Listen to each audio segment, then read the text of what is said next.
Nafunguka tena hivi. Na pita zangu kutoka kazini na kutana na washikaji wananiuliza swali. Lakini hilo swali nimeshindwa kulijibu kwa sababu imebidi mpaka nizungumze na mashabiki ili na wao walijue. Au ukishalielewa tuma ujumbe wako kwa comedy. Sasa iko hivi, una mke wako. Mna safari. Kila moja na baskeli yake. Kwa mbele yake mkakutana na mshikaji tena mwingine naye ana baskeli. Wanaume kwa wanaume mkagongana mkaanguka chini. Mwanamke akasimama, ndo mke wako wewe. Sasa mlipoamka kila moja na hasira na kwanza kupigana na mwenzie. Cha ajabu kilichotokea, wewe ukilipiga lishikaji mke wako anaumia sana.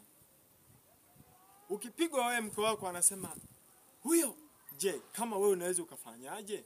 Kama umeisikia hii comedy, tuma ujumbe wako tuukute kule, tutausoma baadaye.